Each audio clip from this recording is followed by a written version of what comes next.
Monsieur Gerald Weston.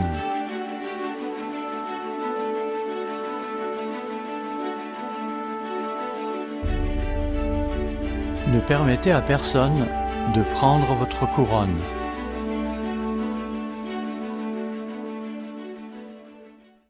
Bonjour à vous tous. Je suis très heureux d'avoir une fois de plus l'occasion de vous adresser la parole. Cette année 2020 a été très intéressante.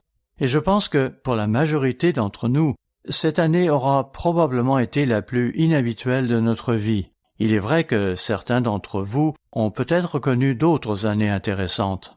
Ainsi, ceux qui sont assez âgés vont se souvenir de la Seconde Guerre mondiale ou d'autres situations dans lesquelles ils se sont trouvés impliqués. Tout le monde n'a pas la même expérience de la vie, et certains d'entre vous ont certainement connu des expériences très traumatisantes. Cette année 2020, nous le savons, fut une année très inhabituelle, et elle nécessita de la flexibilité et des ajustements autant de la part de nos membres que de l'Église. L'un des ajustements a été la manière de conduire nos services. Nous ne connaissions pas au début tous les détails que nous connaissons aujourd'hui. Il y a toujours quantité de choses que nous ignorons à propos de ce coronavirus. Nous avons été témoins d'un grand nombre de contradictions autant sur Internet que dans les nouvelles, et il n'était pas toujours facile de savoir à quoi nous étions confrontés. C'est pourquoi nous avons parfois dû prendre des décisions qui n'étaient ni faciles ni agréables. Comme beaucoup de lieux de rencontre avaient dû fermer leurs portes, voilà que nous ne pouvions plus tenir nos assemblées, et en bien des endroits, le climat n'aurait pas non plus été propice à tenir des assemblées en plein air. Nous avons donc été amenés à prendre des décisions concernant les chants, les masques, et parfois même la pertinence d'avoir des réunions, ce qui a même affecté les jours saints annuels, ainsi que beaucoup d'autres choses. Comme M. McNair l'a mentionné durant les annonces, nous avons récemment tenu à témoigner notre reconnaissance à plusieurs de nos ministres de longue date. Oh, pas grand-chose, je l'avoue, mais tout de même. Ainsi, je vais remettre une plaque à M. Greer pour ses 50 ans de fidèle service. J'ai déjà eu l'occasion d'en remettre 2 à Kansas City, à M. Rand Millich, qui en est le pasteur et qui a 50 ans de service, ainsi qu'à M. James Wells, qui est notre ministre ayant le plus d'ancienneté. Cela a eu lieu à l'époque de notre fête de l'Action de grâce. Mais ils ne sont pas les seuls à avoir reçu cette marque d'appréciation. Ainsi, comme vous le savez, il n'y a pas si longtemps, nous avions célébré les 50 ans de service de M. Ames.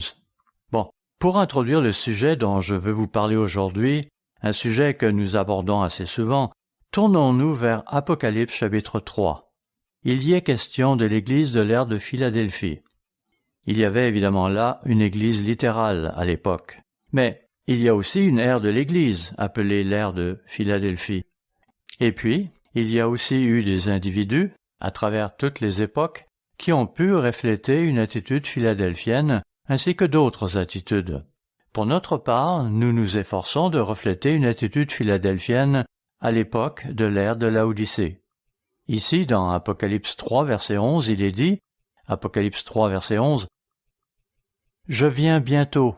Retiens ce que tu as, afin que personne ne prenne ta couronne. » Verset 12. « Celui qui vaincra, je ferai de lui une colonne dans le temple de mon Dieu, et il n'en sortira plus. J'écrirai sur lui le nom de mon Dieu, et le nom de la ville de mon Dieu, de la nouvelle Jérusalem qui descend du ciel d'auprès de mon Dieu, et mon nom nouveau. Que celui qui a des oreilles entende ce que l'Esprit dit aux églises. » Dr. Douglas Winnail a donné un sermon il y a quelques semaines, un très beau sermon à propos de piliers dans l'Église. Il disait qu'il nous faut devenir de tels piliers, et il avait expliqué ce que cela signifie, être un pilier. Un très beau sermon, et vous aurez tous l'occasion de l'entendre prochainement. Pour ma part, je vais parler d'une des autres métaphores utilisées ici, celle des couronnes. À vrai dire, c'est peut-être plus qu'une métaphore. Il conviendrait peut-être de le prendre au sens littéral. Néanmoins, il n'est pas ici seulement question d'une couronne, mais aussi de ce qu'elle symbolise.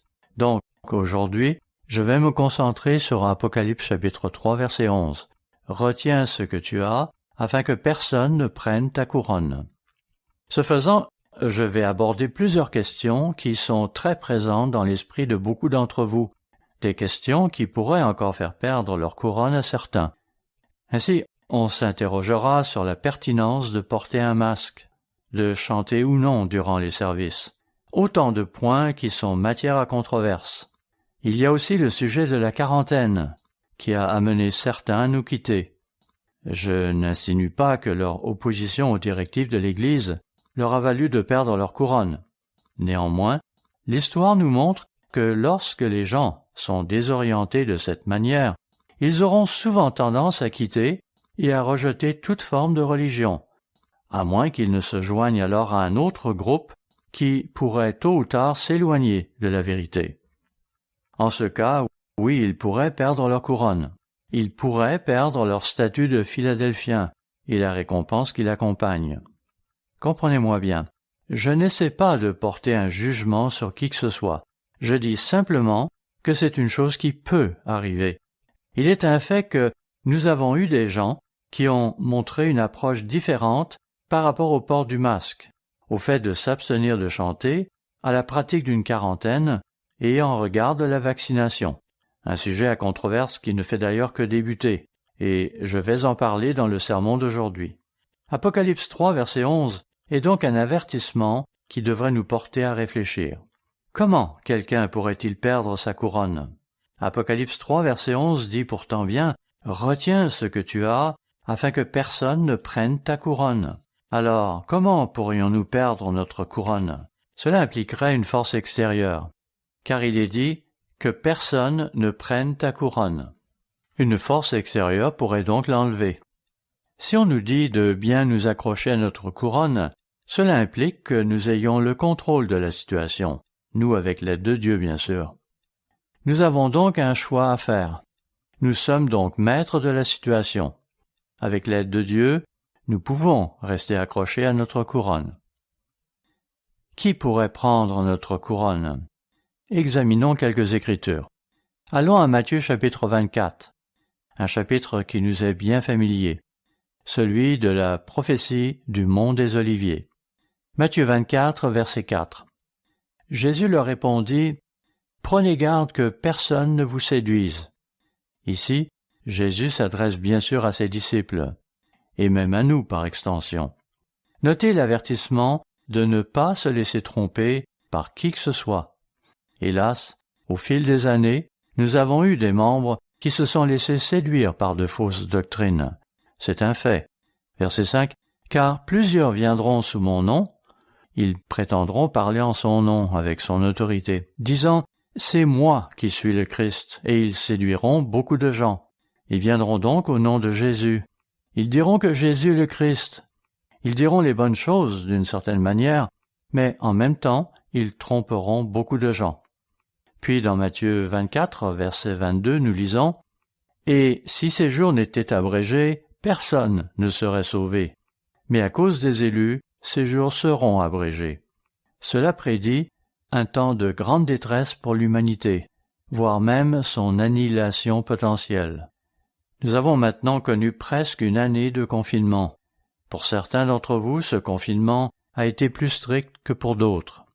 Il est très décourageant de voir le genre de confinement auquel certains d'entre vous ont dû se plier. C'est au point qu'on contrôlait le temps que vous pouviez passer hors de chez vous, de même que le nombre de personnes qui pouvaient sortir. Oui, pour certains, ce fut très oppressant. Et remarquez que je n'essaie pas de juger si c'était justifié ou non. Ainsi, en Californie, les mesures furent appliquées d'une façon plus drastique. À New York, pareillement.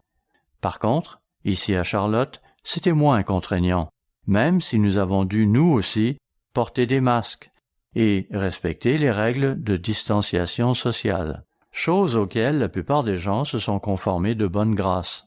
Néanmoins, il y a un certain va-et-vient. Les restaurants sont ouverts à un degré ou un autre. Certains servent des repas à l'intérieur, d'autres seulement sur les terrasses extérieures. Et je suppose que celles-ci bénéficient alors d'un chauffage d'appoint. Et puis, évidemment, il y a ceux qui livrent des repas à l'extérieur. Bref, les choses sont moins contraignantes ici que dans beaucoup d'autres endroits dans le monde, où l'on voit parfois des forces de l'ordre qui se promènent avec des armes à feu. C'est ce que montrent des photos prises en Afrique du Sud. Et puis, en certains endroits, vous ne pouvez même plus traverser les frontières, elles sont bouclées. Oui, nos conditions de vie ont changé, mais vous savez, les choses vont empirer à l'avenir. Je déteste être alarmiste, frères et sœurs, mais c'est vrai. Je pense que ceux qui comprennent les Écritures en sont persuadés. Mais n'oubliez pas la récompense qui nous attend en bout de ligne.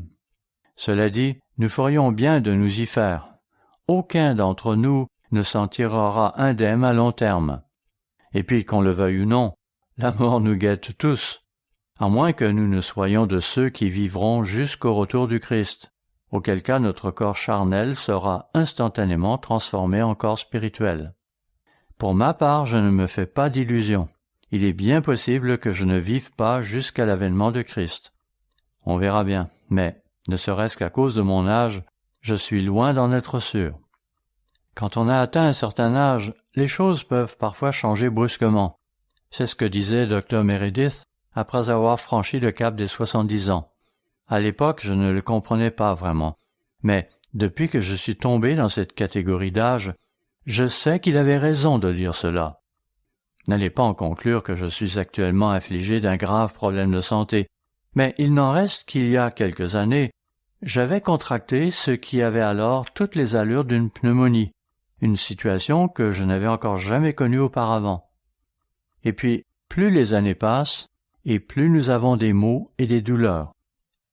Vous le savez bien, ce corps physique ne nous offre aucune garantie de vie éternelle. Nous devons comprendre que nous sommes ici pour quelque chose de bien plus grand que tout ce que nous pouvons avoir dans cette vie physique. En effet, Dieu ne nous a-t-il pas offert la vie éternelle? M. Carl Harm Dirks a écrit un très bon commentaire sur la vie éternelle. Il vient d'être publié ce matin sur notre site web. Je vous suggère de le lire car c'est un commentaire très intéressant. Comme il l'a souligné, quel serait votre comportement si on vous offrait 10 millions de dollars à condition que vous ne disiez aucun mensonge pendant 1 an?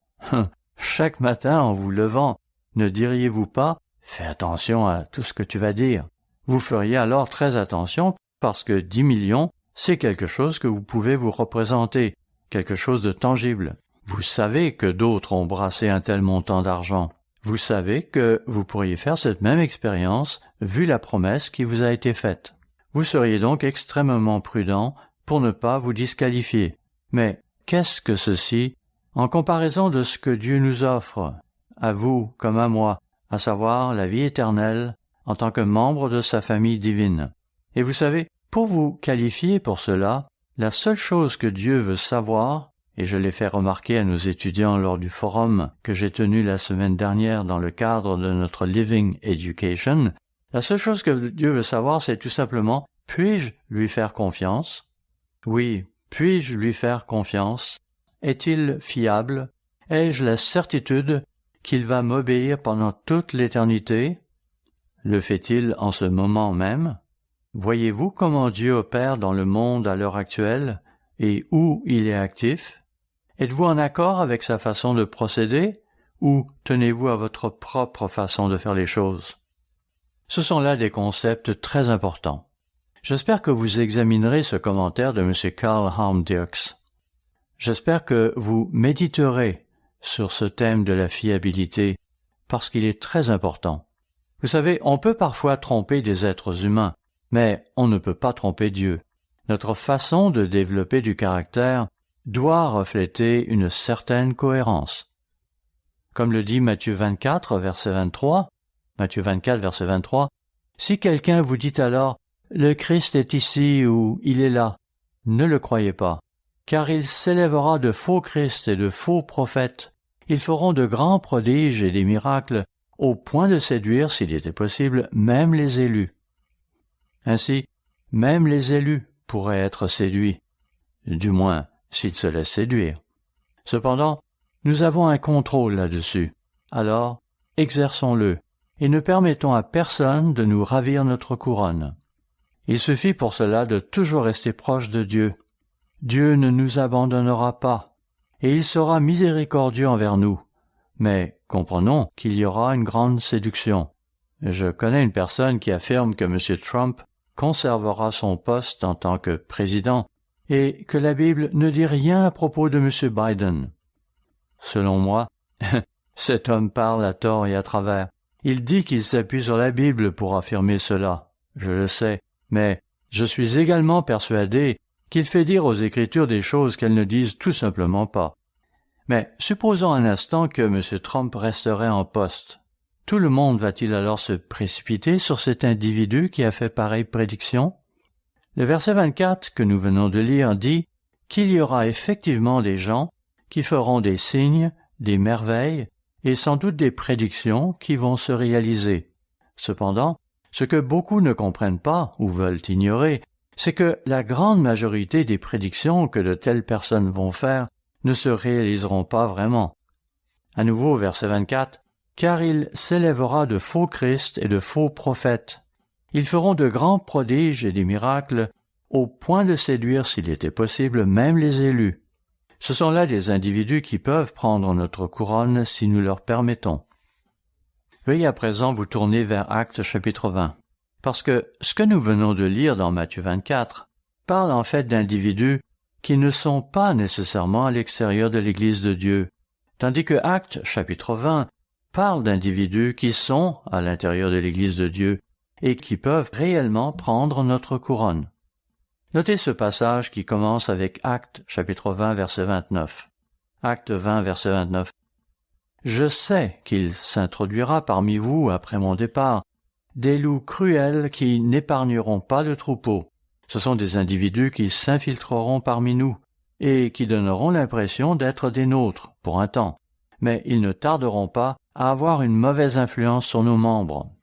Ils se sont introduits parmi nous comme des membres potentiels, mais les voilà qui se mettent à enseigner de fausses doctrines, amenant ainsi certains membres à quitter l'Église. » Verset 30. « Je sais qu'il s'élèvera du milieu de vous des hommes qui enseigneront des choses pernicieuses pour entraîner les disciples après eux. Veillez donc, vous souvenant que durant 3 années, je n'ai cessé nuit et jour d'exhorter avec larmes chacun de vous. » On le voit donc qui plaide avec les membres. Il y a des endroits dans les épîtres de Paul où il implore littéralement les membres de ces congrégations, disant « Je vous en supplie, écoutez-moi. » On ne peut donc nier qu'il nous a mis en garde. Lorsque nous considérons l'histoire de l'Église de Dieu, que voyons-nous? Pour ma part, j'ai commencé à fréquenter l'Église de Dieu en 1964. Cela fait donc maintenant 56 ans. Qu'ai-je vu depuis? Eh bien, tout récemment, il y a eu cet individu, ou devrais-je dire ces 2 ou 3 individus, qui nous ont laissés pour faire leurs propres choses. En 1974, il y a eu un autre groupe de plusieurs dizaines de ministres et d'environ 3000 personnes qui nous ont quittés sur la base de certains points de discorde. Ils étaient de la côte est des États-Unis. L'Église comptait alors beaucoup plus de membres que maintenant. Où sont-ils allés? Qu'ont-ils accompli depuis? Bon, il est vrai qu'ils ont encore quelques petits groupes dispersés, ici et là, mais ils sont divisés entre eux. Voilà qui caractérise l'histoire de l'Église. Et ceux d'entre nous qui ont de l'ancienneté dans l'Église savent que de telles choses arrivent. Et c'est pourquoi ils ne seront pas trop bouleversés lorsqu'elles se répéteront. Cela ne les empêchera pas de dormir, parce qu'ils reconnaîtront que l'apôtre Paul avait déjà connu ce problème à l'époque, et il avait prédit que ces choses arriveraient. Et si vous remontez encore plus loin dans le temps, jusqu'à l'époque de Moïse, lui aussi avait prédit qu'après son départ, Israël s'égarerait. Oui, nous voyons ces choses se produire à répétition. Maintenant, si nous revenons à ces individus dont parle Actes chapitre 20, ces individus qui vont entraîner des disciples après eux, les voyons-nous soudainement proclamer que nous n'avons plus à respecter le sabbat ou les jours saints?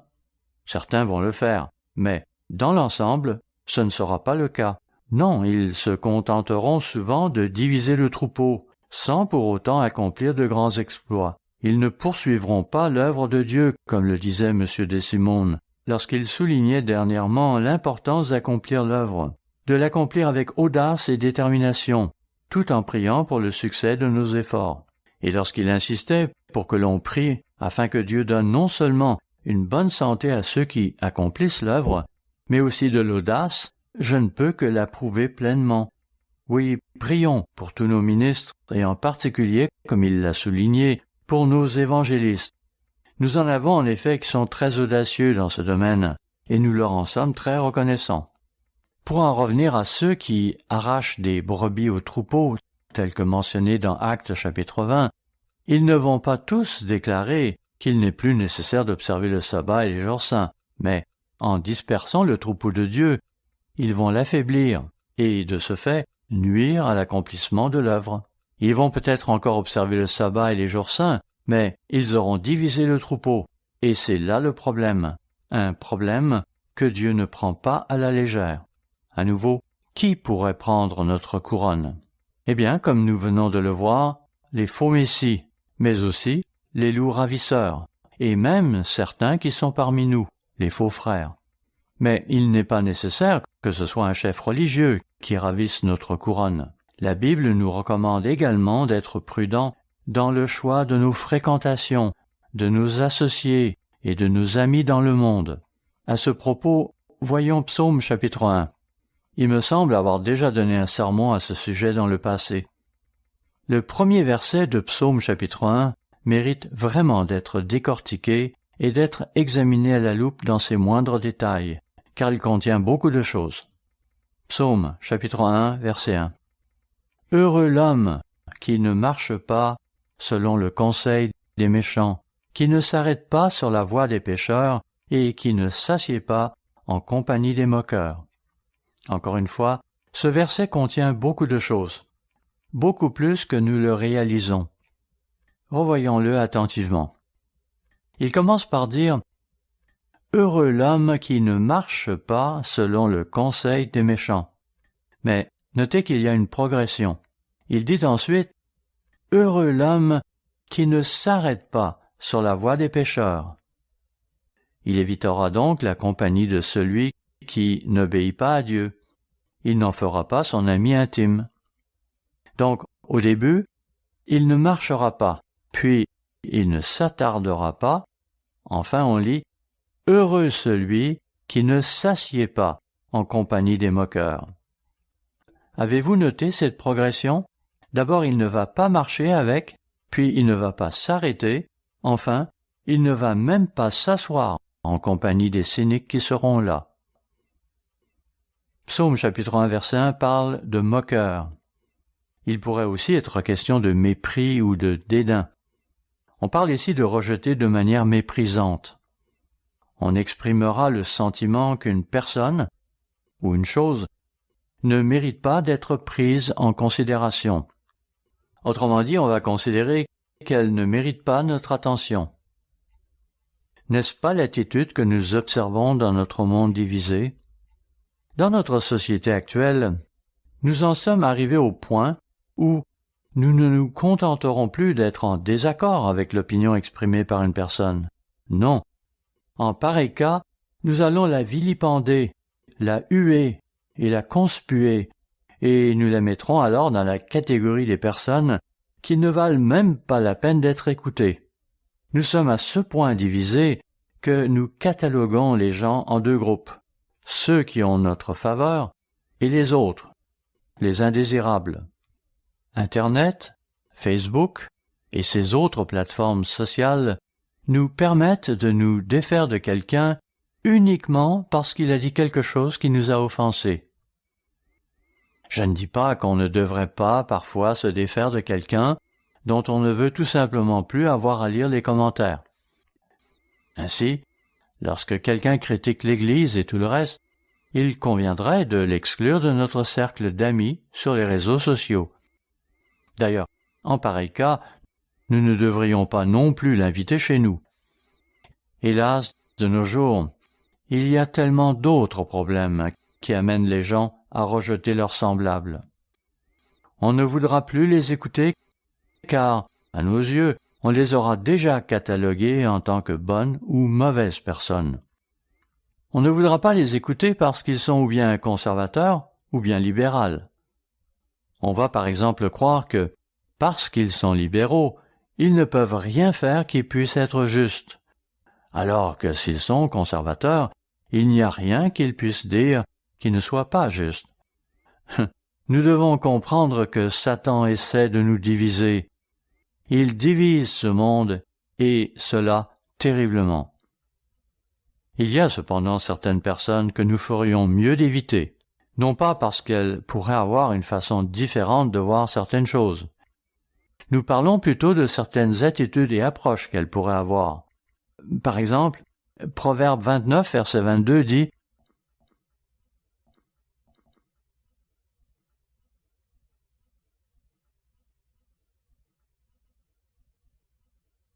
Un homme colérique excite des querelles, et un furieux commet beaucoup de péchés. » M. Michael Haycoop, au Canada, a produit une émission qui n'est peut-être pas encore passée par les diverses étapes menant à la production finale, mais il y parle des médias d'information. Il y souligne que les médias se nourrissent de la colère. Ils veulent que vous soyez en colère, parce qu'ils savent que cela vous fera revenir. Ils se nourrissent de la colère et s'en servent pour agiter les gens. Si vous penchez du côté libéral, si vous écoutez MSNBC, vous vous ferez dire que M. Trump n'a jamais rien fait qui soit positif.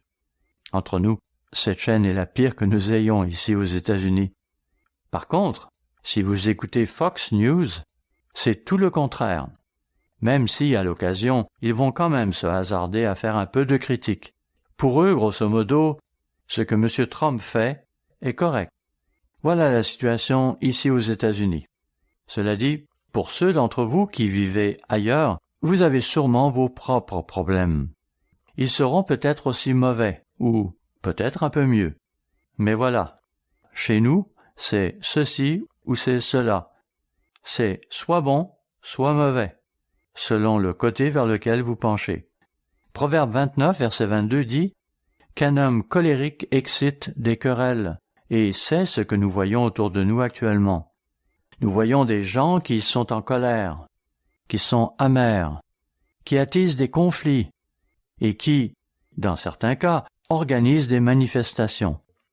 Des manifestations, il y en a toujours eu dans notre monde.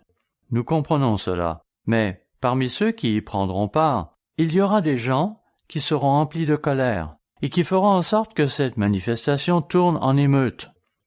Ils vont alors tout saccager. Souvent, ils ne savent même pas pourquoi ils sont en colère. Quelqu'un d'autre les y aura poussés, à moins qu'ils ne soient là que pour s'amuser. Je pense que, dans certains cas, ils ne savent même pas quelle cause ils défendent. Ainsi, Actes 19, verset 32, rapporte cet incident qui eut lieu à Éphèse, lorsque la plupart de ceux qui étaient présents ne savaient même pas pourquoi ils s'étaient réunis. Ils avaient manifestement été manipulés par Démétrius et d'autres orfèvres.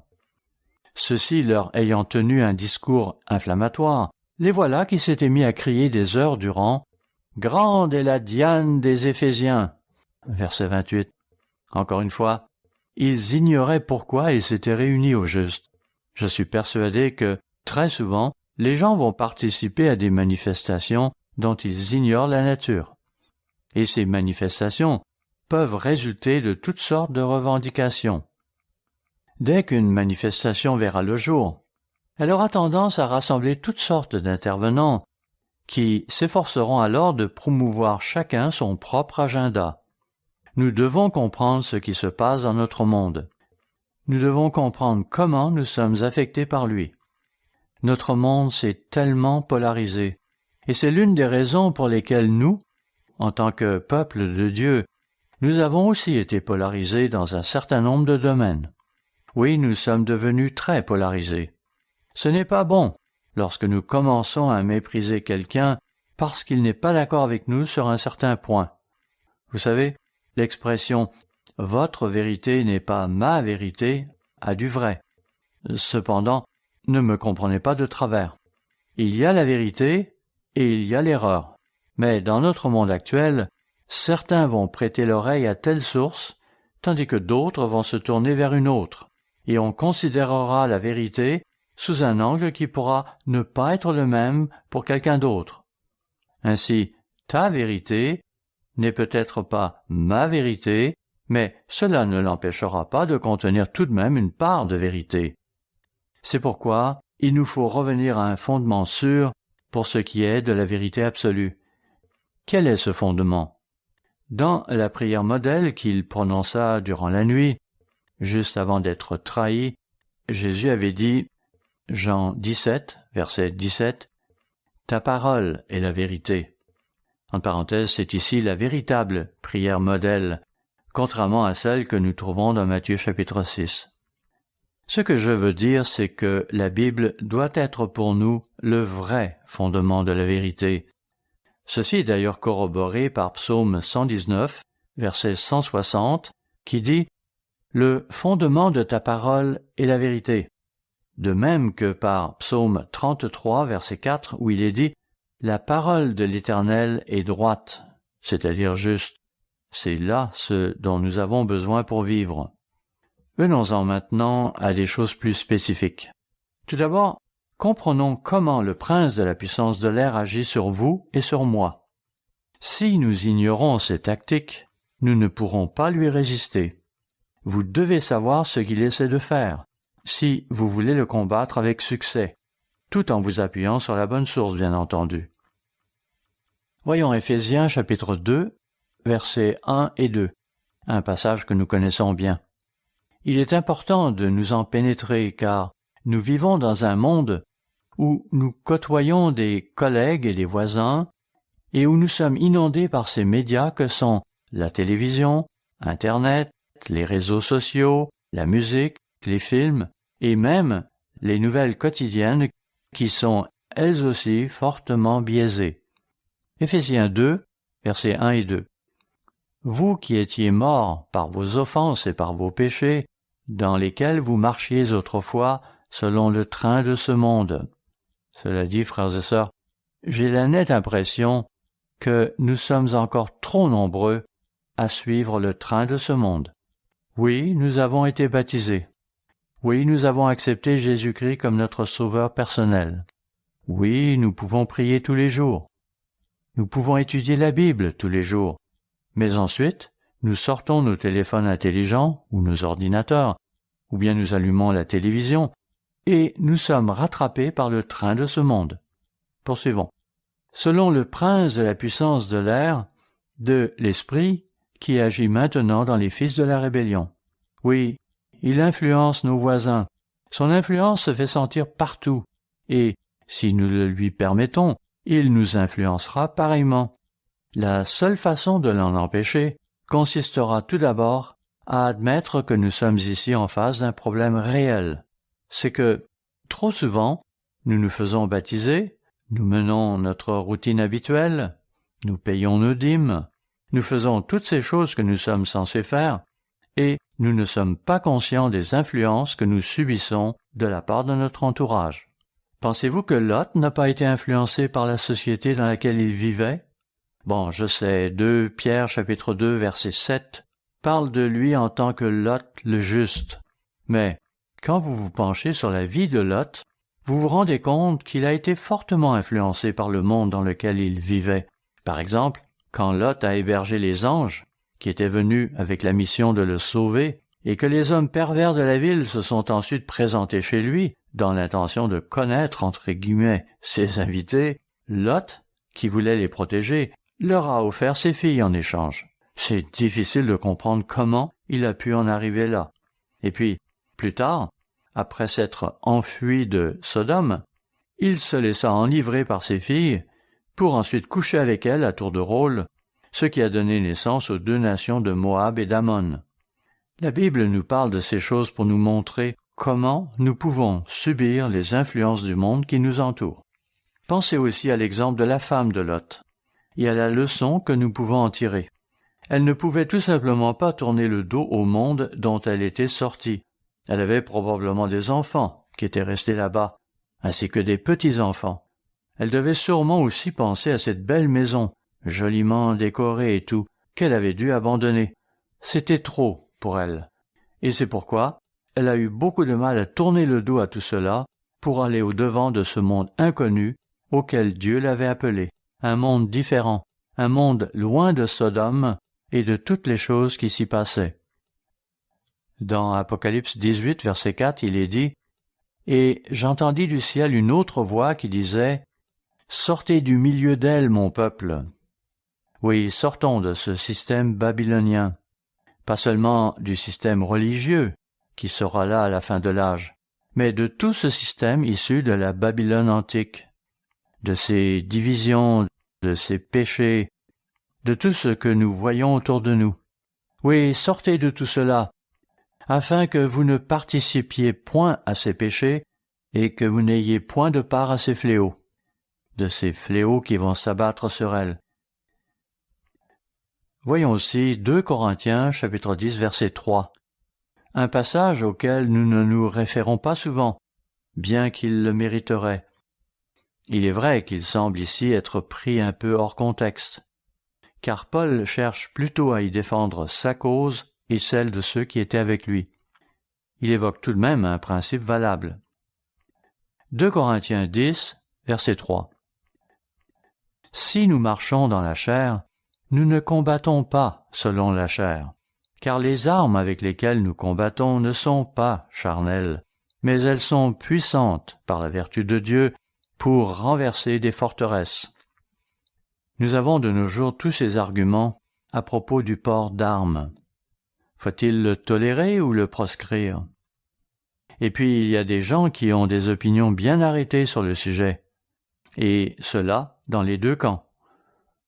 Notez cependant que Paul dit que les armes dont nous nous servons ne sont pas physiques, mais puissantes par la vertu de Dieu pour renverser des forteresses. Verset 5. Nous renversons les raisonnements et toute hauteur qui s'élève contre la connaissance de Dieu, et nous amenons toute pensée captive à l'obéissance de Christ. Amener toute pensée captive à l'obéissance de Christ. Dans quelle mesure surveillons-nous notre façon de penser, notre réaction aux choses de ce monde? Contrôlons-nous nos pensées? Est-ce que nous les examinons ou nous laissons-nous simplement emporter par elles? Verset 6. Nous sommes prêts aussi à punir toute désobéissance, lorsque votre obéissance sera complète. Là encore, Paul se place dans le contexte de ceux qui le combattent ou qui le critiquent, ajoutant que nos armes ne sont pas physiques mais spirituelles. Mais savez-vous, cela s'applique aussi à nous, car nos armes ne devraient pas non plus être physiques, mais elles devraient elles aussi être puissantes par la vertu de Dieu pour renverser des forteresses, et elles devraient pareillement nous aider à renverser tous les raisonnements et toute hauteur qui s'élève contre la connaissance de Dieu. Nous devons comprendre à quel point Satan influence non seulement le monde, mais aussi vous et moi. Il utilise les médias, la télévision et toutes les plateformes d'Internet. Il se sert des célébrités, de la musique, de la politique et de quantité d'autres moyens pour nous influencer. Je viens de voir une note de M. Peter Nathan de la semaine dernière, une note qui nous informe de son voyage en Afrique. Il y parle de notre camp de jeunes en Afrique du Sud. Il y consacre tout un paragraphe où il avertit les parents que les réseaux sociaux sont une véritable malédiction pour les jeunes de notre époque. C'est là une condamnation plutôt sévère, n'est-ce pas? Je suis d'accord avec lui à 100%. C'est en effet une véritable malédiction pour nos jeunes, et nous en avons tant de preuves. Je suis en train de lire un livre sur les dommages irréversibles causés par ce type de médium. Il y est question de la façon dont Internet, par ses différents réseaux sociaux, affecte nos adolescentes. C'est au point où, alors qu'elles pensaient être des filles, voilà que, tout à coup, lorsqu'elles atteignent l'âge de 13, 14 ou 15 ans, parfois même un peu plus, elles en viennent à penser qu'elles devraient être des garçons. C'est tellement différent de ce qui était observé jadis, alors que c'était plutôt les garçons qui voulaient être des filles, du moins dans les premières années de leur vie. On se rend compte alors à quel point les réseaux sociaux et ceux qui les manipulent influencent nos jeunes, particulièrement lorsqu'ils sont parvenus à un âge où ils sont si vulnérables, un âge où il est très important pour eux de s'intégrer et d'imiter leur père, un âge où ils cultivent l'image qu'ils projettent d'eux-mêmes. Or, c'est à ce moment critique de leur vie que ces influenceurs essaieront de les manipuler pour les dévier du droit chemin. Je ne suis encore qu'à la page 50 de ce livre, mais d'ores et déjà, il semble indiquer que la plupart des parents montrent une assez grande ouverture d'esprit face à ce mouvement LGBT. Et pourtant, ne se rendent-ils pas compte que leurs filles ne sont pas pour autant heureuses de leurs décisions? Au contraire, elles deviennent de plus en plus déprimées à mesure qu'elles s'engagent dans cette direction vers laquelle ce type de médias les pousse. Malgré tout, cette folie semble gagner du terrain, au moins dans certains milieux, notamment dans les écoles, où existent des noyaux de jeunes qui partagent de telles idées et qui, de ce fait, s'encouragent mutuellement. C'est un peu comme avec le problème de l'anorexie. Incroyable, tous ces problèmes qui affectent notre société. Nous devons comprendre qu'il y a des choses terribles qui arrivent à nos jeunes. Ils se sentent seuls. Ils sortent moins souvent en groupe car, de nos jours, les choses se passent plutôt en ligne. Mais cela ne satisfait pas l'individu qui a besoin d'être en face à face avec d'autres personnes. Comme l'a déclaré un de nos animateurs du Living Youth Program en Belgique en 2018, Facebook n'est pas votre ami. Pour sa part, M. Peter Nathan déclare « De tels médias sont vraiment l'ennemi de la jeunesse d'aujourd'hui et les parents devraient être attentifs au temps que leurs enfants passent sur les réseaux sociaux. » Certaines autorités déclarent qu'aucun enfant de moins de 14 ans ne devrait se voir offrir un téléphone intelligent ou avoir accès à l'un d'entre eux. Ainsi, certains dirigeants de la Silicon Valley ne permettent pas à leurs enfants d'avoir de tels gadgets. Au contraire, ils les enverront même dans des écoles où il n'y a pas d'appareil électronique et où ils devront faire l'apprentissage des méthodes d'antan. Ces parents connaissent les dangers de ces technologies modernes. Eux qui ont aidé à les introduire dans la société aimeraient bien à présent qu'on puisse faire marche arrière. Mais vous savez, il n'y a pas que les jeunes qui se font abuser par les médias. Même les chefs de gouvernement sont constamment dénigrés dans les médias, moqués, ridiculisés et traités de tous les noms. Entre nous, avouons-le, ne nous arrive-t-il pas parfois de faire les mêmes choses? Mais pareille attitude est-elle conforme à la volonté de Dieu? Pour le savoir, tournons-nous vers la parole de Dieu, vers Actes chapitre 23. Nous y voyons Paul qui a été convoqué devant le Sanhédrin pour rendre compte de ses actes devant ses accusateurs. Acte 23, versets 2 et 3. Le souverain sacrificateur Ananias ordonna à ceux qui étaient près de lui de le frapper sur la bouche. Alors Paul lui dit, « Dieu te frappera, muraille blanchie. Tu es assis pour me juger selon la loi, et tu violes la loi en ordonnant qu'on me frappe. » Et vous savez, Paul avait raison. Paul connaissait la loi et comprenait que l'ordre donné par Ananias n'était pas conforme à la loi. Cependant, il l'avait traité de muraille blanchie, un terme injurieux. Voyez ce qui suit au verset 4 et 5. Ceux qui étaient près de lui dirent, « Tu insultes le souverain sacrificateur de Dieu ?» Et Paul dit, « Oh, je ne savais pas, frère, que c'était le souverain sacrificateur, car il est écrit, « Tu ne parleras pas mal du chef de ton peuple. » Ce faisant, Paul a cité l'Ancien Testament. Alors je vous pose la question.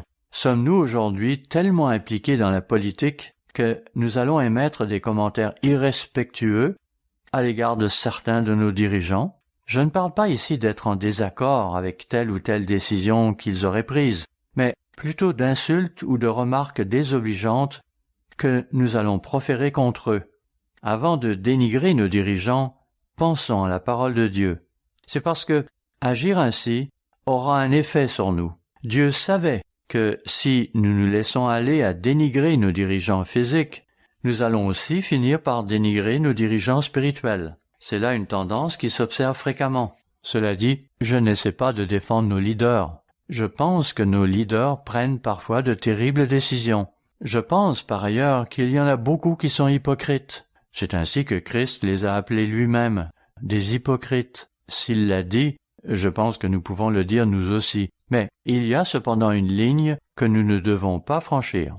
Par le biais de la politique et des médias, Satan met notre couronne en péril. Oui, il pourra ravir notre couronne par des choses aussi banales que le port d'un masque, le fait de chanter, le recours à la vaccination, l'observance d'une quarantaine, etc.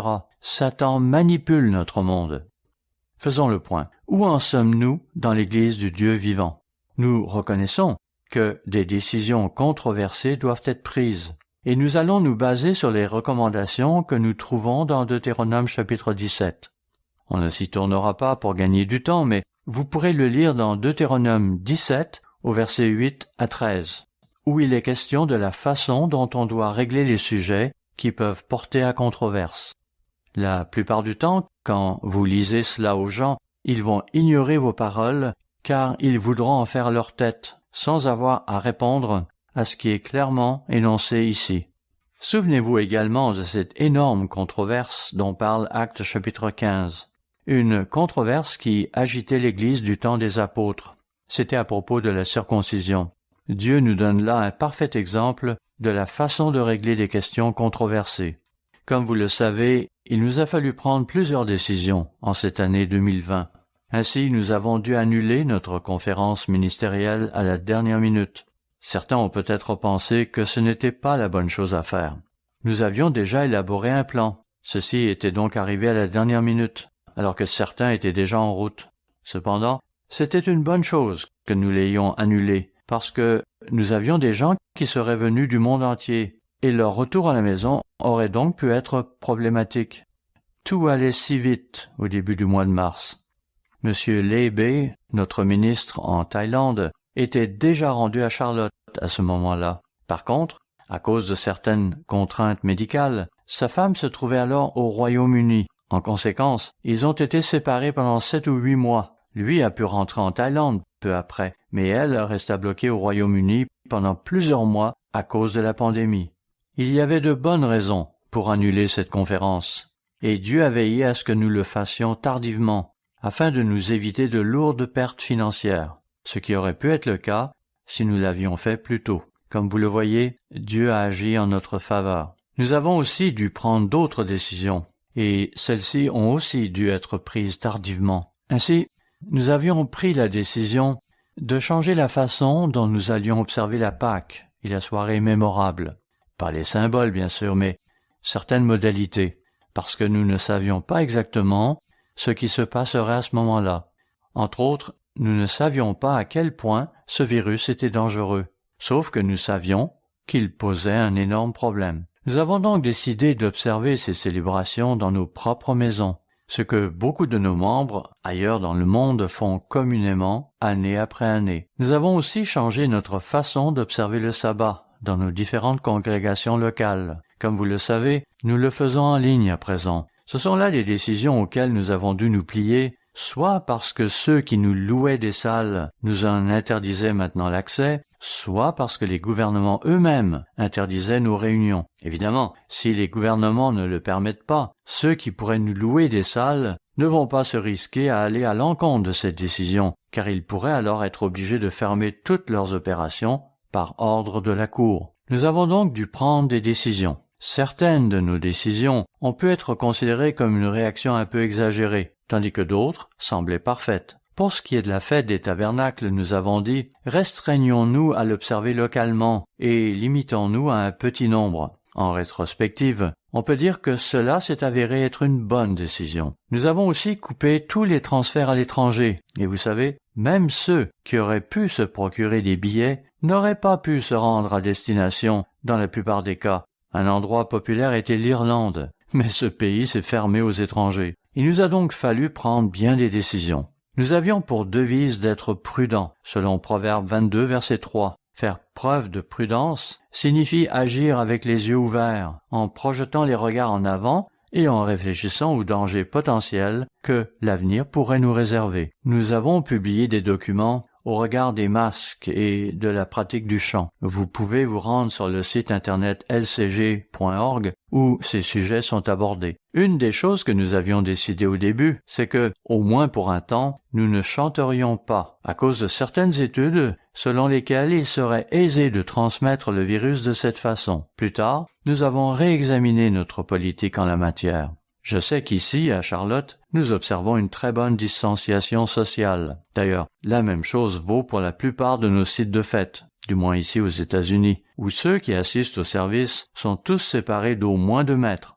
En fait, nous qui portons tous des masques, avons pensé qu'il y avait plus de chances que le virus se propage durant nos fraternisations, avant et après les services, que durant les services eux-mêmes. C'est parce qu'alors, bien que nous portions des masques, il nous faudrait parler plus fort, surtout s'il y avait beaucoup de monde dans l'auditorium. Et puis, nous aurions aussi tendance à être plus proches les uns des autres, pour mieux entendre ce qui se dit. De fait, nous n'avons pas constaté de propagation massive du virus à cause de nos réunions. Certes, quelques personnes sont tombées malades à la fête, mais nous pensons que cela n'a probablement pas été causé par leur assistance à nos réunions. Elles ont probablement contracté un germe dans un restaurant ou à l'occasion d'autres activités auxquelles elles ont pu participer. Évidemment, on ne peut pas l'affirmer avec certitude, mais une chose est sûre, cela n'a tout au plus affecté qu'un petit nombre de personnes. Cela fait maintenant des mois que nous nous réunissons, et nous n'avons aucune raison de penser que nos services seraient la cause d'une propagation de ce virus. En conséquence, nous avons procédé à une modification.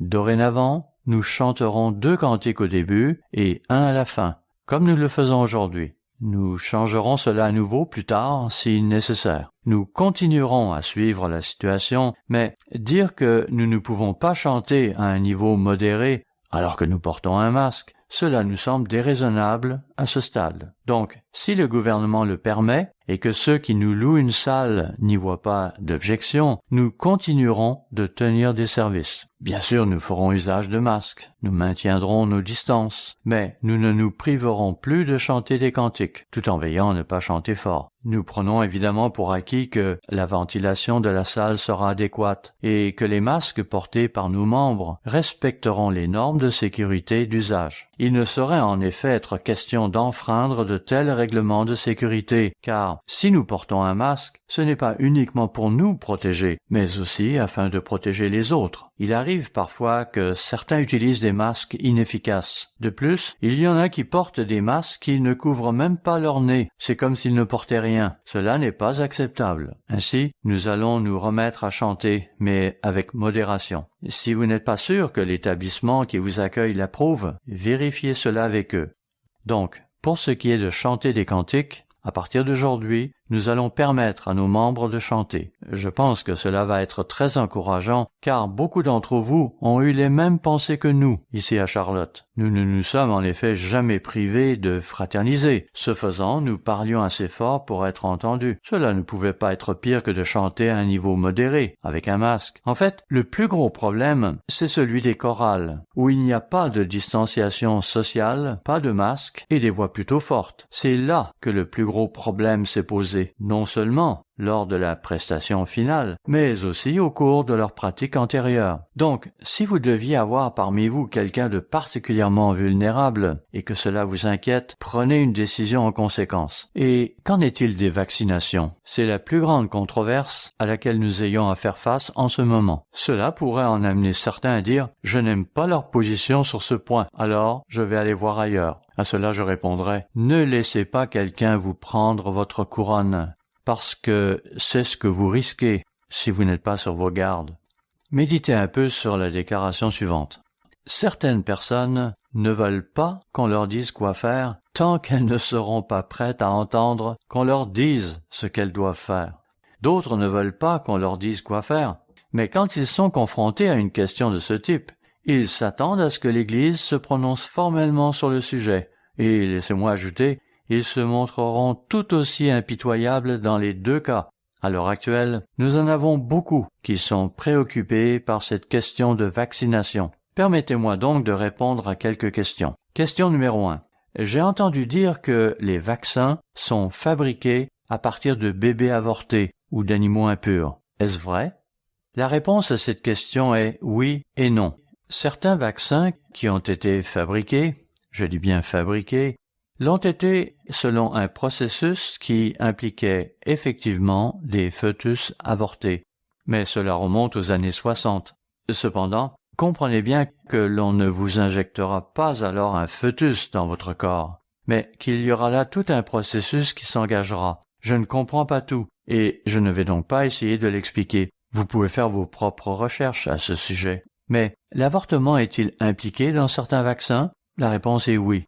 Par contre, pour ce qui est des vaccins Pfizer et Moderna qui viennent d'être mis au point, la réponse est non. Cela dit, certains vaccins ont fait usage d'animaux impurs. Mais, là encore, vont-ils effectivement vous injecter cet animal impur, ou bien est-ce seulement un moyen qu'ils utilisent pour répliquer le virus, pour l'exploiter, afin qu'il produise ensuite la substance du vaccin? C'est donc assez différent de ce que l'on pourrait penser. Mais certains vont s'exclamer que nous ne devrions pas accepter cela. Bon, je ne dis pas que nous devrions avoir un vaccin provenant d'un singe, ou d'un chimpanzé, ou d'un quelconque autre animal.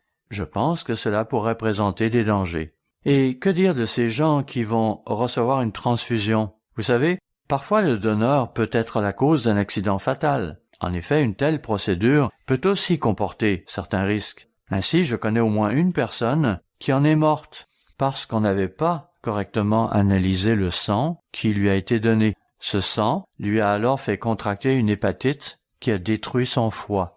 Des milliers de personnes sont mortes de cette façon. Simultanément, il y a des situations où, si vous ne recevez pas de transfusion, vous ne pourrez survivre. Donc, parfois les gens vont prendre des décisions basées sur le moindre des deux mots. Il est possible qu'il y en ait parmi nous qui se promènent avec des valves de porc dans le cœur.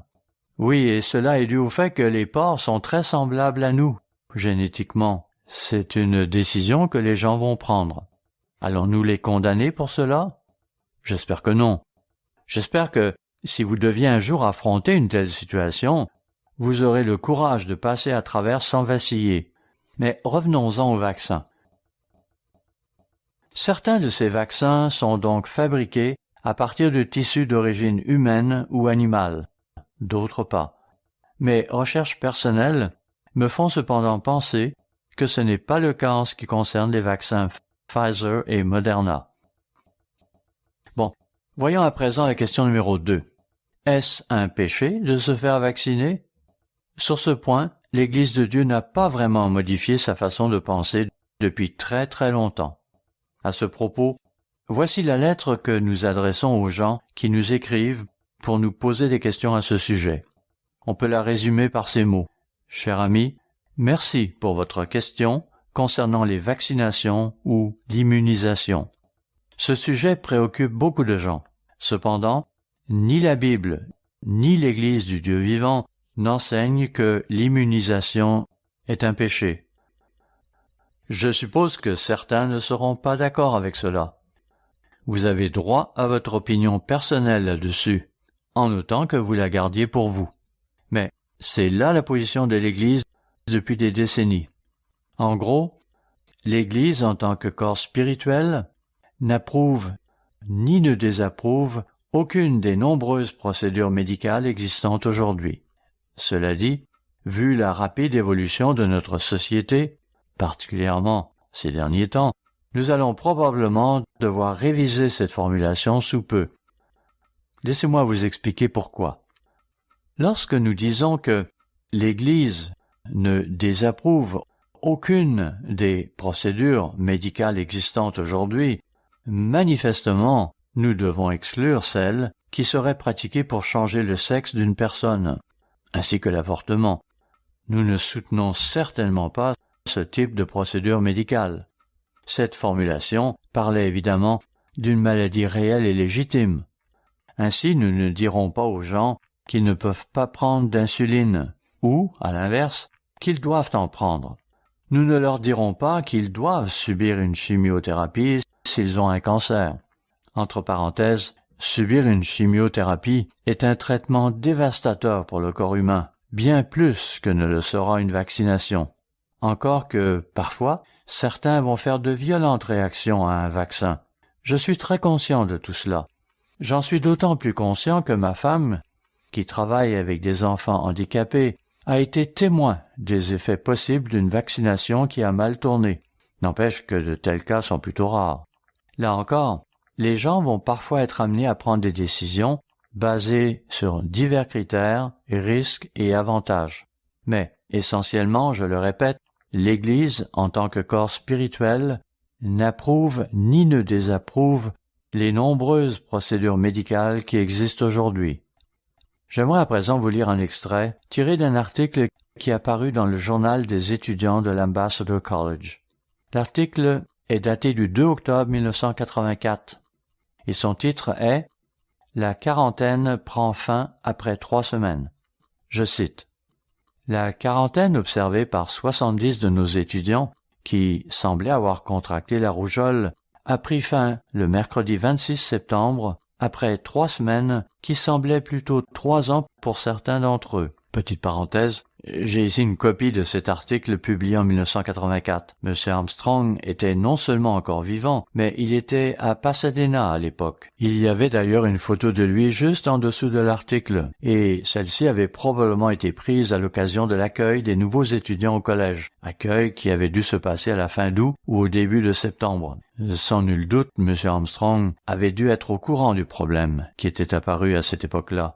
Mais poursuivons la lecture de l'article. Il s'est avéré plus tard que seuls 5 étudiants avaient effectivement contracté la rougeole. Mais les efforts déployés pour empêcher le problème de se propager ont fait que près de 70 d'entre eux ont dû être mis en quarantaine à un moment ou à un autre. Face à cette situation et confrontés à la possibilité de devoir à leur tour être mis en quarantaine après la fête des tabernacles et de manquer du même coup des semaines de cours, presque tous les étudiants qui n'étaient pas déjà immunisés contre la rougeole ont alors opté pour l'inoculation, laquelle leur fut administrée le mercredi 26 septembre. Cette quarantaine s'était terminée le 26 septembre. Elle avait donc commencé vers le début de septembre, soit 3 semaines plus tôt, en conformité avec les directives du département de la santé de Pasadena. Environ 15 étudiants sont restés en quarantaine, car ils ont refusé l'inoculation en raison du risque de réaction allergique au vaccin. Fin de la citation. Cela dit, il y a certaines choses que nous pourrions apprendre de ce que nous venons de lire. L'une d'entre elles est que l'Église a ici pris une décision, et cela à une époque où M. Armstrong l'avait remis sur la bonne voie sur un certain nombre de points. M. Armstrong a certainement rejeté le projet de théologie systématique, lequel se penchait aussi sur des questions de santé. Mais notez particulièrement cette décision qui fut prise à l'époque, à savoir que les étudiants pouvaient être vaccinés, là, sur le campus de l'Ambassador College, afin qu'ils puissent ensuite aller à la fête et pour qu'ils ne manquent pas davantage de cours à l'Ambassador College. Avant d'en finir avec ce thème, revenons sur quelques autres observations qui peuvent être faites. Point numéro 1. On a vu ici un exemple de vaccination sur le campus de l'Ambassador College après 1979, alors que M. Armstrong avait commencé à remettre les choses sur les rails. Point numéro 2.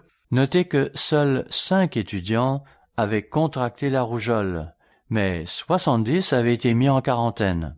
Il s'agissait donc d'un isolement préventif, même en l'absence de symptômes. Certains disent qu'il ne faut mettre en quarantaine que les personnes qui présentent des symptômes. Cependant, nous avons ici l'exemple d'une décision prise à l'Ambassador College de Pasadena, où était le siège de la Worldwide Church of God du temps de M. Armstrong. On avait alors décidé de mettre en quarantaine des personnes, qu'elles présentent ou non des symptômes, uniquement parce qu'on savait qu'elles avaient été exposées au virus, et donc que le potentiel était là pour qu'elles le transmettent à d'autres. Cela va ainsi à l'encontre de l'argument de nos dissidents qui voudraient qu'on ne mette en quarantaine que les personnes qui présentent des symptômes. Point numéro 3. On a vu que la quarantaine avait été imposée par le collège, et cela avant même que le gouvernement n'intervienne, ce qui irait à l'encontre d'une autre déclaration de nos dissidents, qui disent qu'à moins que le gouvernement ne nous force à faire des choses comme la mise en quarantaine de personnes sans symptômes, nous devrions résister. Point numéro 4. Nous avons vu que 15 étudiants ont choisi de rester en quarantaine plutôt que de se faire vacciner. Il y avait donc un libre choix. C'était une décision que les gens devaient prendre. Ceux qui avaient choisi de ne pas être vaccinés n'ont pas été expulsés de l'Ambassador College. Pas plus que ceux qui ont opté pour la vaccination d'ailleurs. C'était un choix personnel, une décision médicale que chacun devait prendre pour lui-même. Nous devons nous attendre à devoir faire face à l'avenir à des situations difficiles. Allons-nous être soumis à un confinement où la vaccination deviendra obligatoire? Les gens sont inquiets à ce sujet. Personnellement, je pense que cela ne résultera pas d'un mandat du gouvernement, mais plutôt d'un mandat provenant des écoles, des employeurs et, si vous tenez à prendre l'avion, du transporteur aérien, voire même du propriétaire du restaurant où vous voudrez aller manger. Ce sont des situations auxquelles nous pourrions être confrontés à l'avenir. Et il nous faudra alors prendre certaines décisions. Changer d'emploi, retirer nos enfants d'une école pour les placer dans une autre, nous faire vacciner, etc.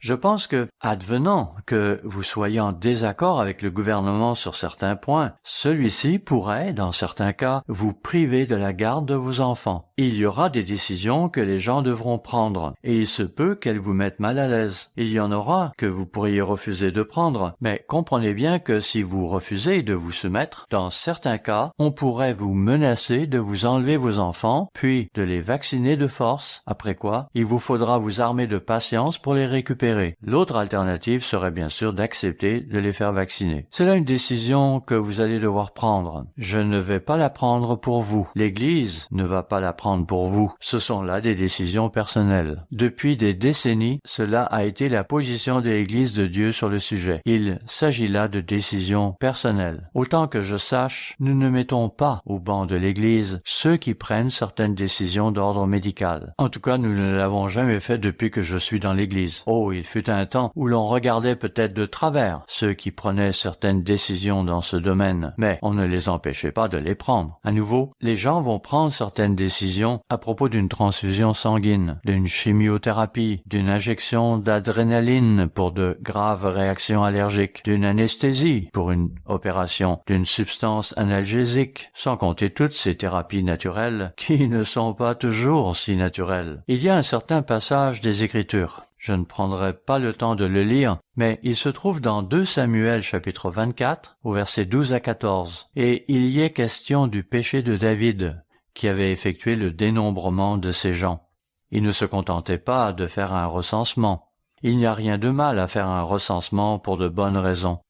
Mais le fait de dénombrer son armée dévoilait un problème, celui de placer sa foi dans son armée plutôt qu'en Dieu. Pour son châtiment, Dieu lui a donné 3 options. Vous pourrez lire quelles étaient ces options, mais aucune n'était bonne. 3 choix, 3 mots, pourrait-on dire. En fin de compte, David a dit « Je préfère m'en remettre à Dieu, plutôt que de confier nos vies entre les mains de nos ennemis ou d'autres humains. » C'était à ses yeux le moindre des 3 mots que Dieu lui proposait. Parfois nous devons prendre des décisions qui ne correspondent pas à ce que nous souhaiterions. Parfois certaines personnes vont nous pousser au pied du mur en ne nous laissant en quelque sorte pas d'autre choix que celui de tirer sur notre grand-mère le matin ou l'après-midi.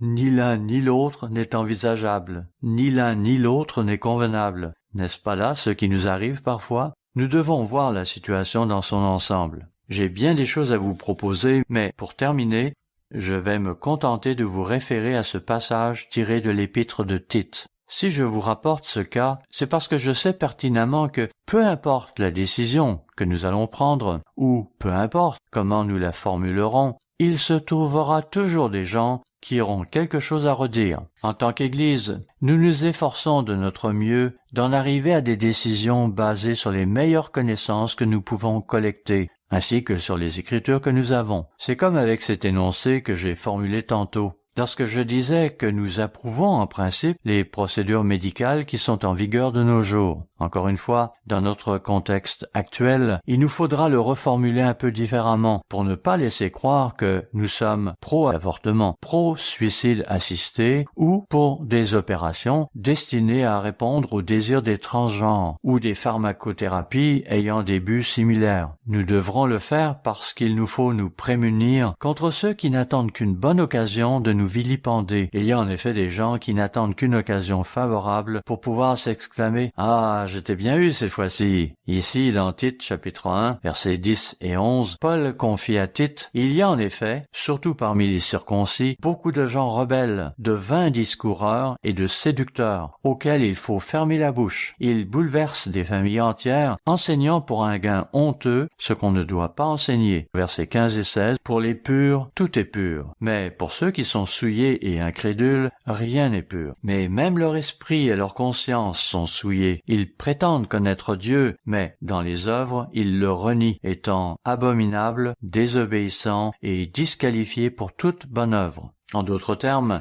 si nous avons un esprit pur, alors, lorsque nous lirons un énoncé comme celui que j'ai formulé précédemment à propos de notre attitude en tant qu'Église face aux procédures médicales pratiquées de nos jours, nous ne nous empresserons pas de sauter sur l'occasion pour dire « Voyez, les voilà maintenant qui soutiennent l'avortement. » Mais non, nous savons tous que l'Église ne soutient pas l'avortement ou le suicide assisté ou le recours à des opérations ou à des médicaments pour les transsexuels. Nous comprenons cela. Toutes choses sont pures aux yeux de ceux qui ont l'esprit pur. Mais pour quelqu'un qui cherche un moyen de critiquer l'Église, il le trouvera. Parfois, nous consacrerons beaucoup de temps à chercher comment formuler une phrase. Nous passerons des heures à trouver un moyen de la formuler de manière à ce qu'elle n'offre aucune prise à nos détracteurs. Certes, nous attacherons un soin particulier à notre façon de formuler les choses. Mais j'en suis finalement arrivé à la conclusion que, peu importe nos efforts, il se trouvera toujours quelqu'un qui trouvera une façon de nous critiquer. Encore une fois, s'ils ne sont pas purs de cœur et d'esprit, s'ils n'ont pas la bonne attitude pour rechercher le positif, s'ils recherchent quelque chose de négatif, ils y parviendront, peu importe notre façon de le formuler. Ainsi donc, frères et sœurs, nous devons prendre des décisions,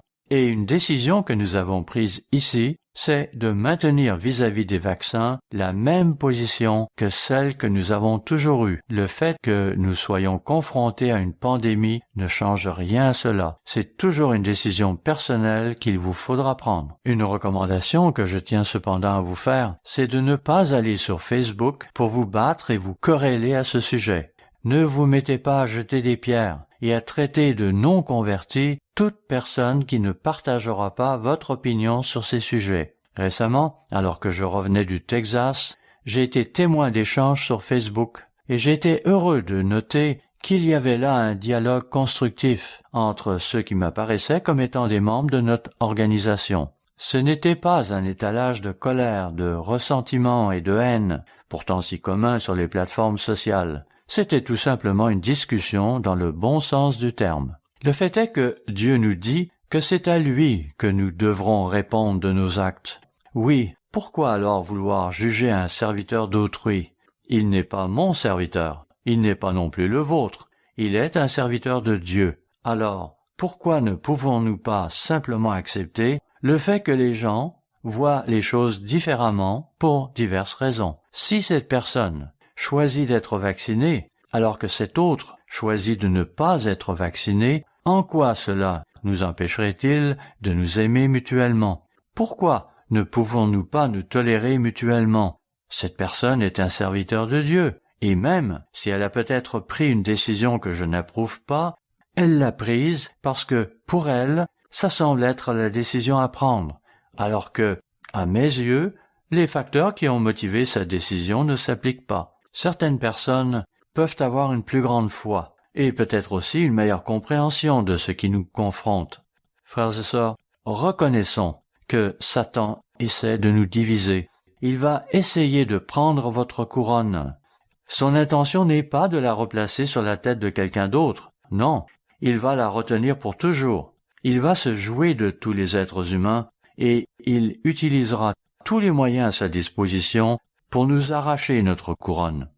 Frères et sœurs, nous avons une œuvre merveilleuse à accomplir, une grande œuvre. Nous devons persévérer dans cette tâche que Dieu nous confie. Ne permettons pas à Satan de venir et d'utiliser d'autres individus ou divers moyens pour nous prendre notre couronne.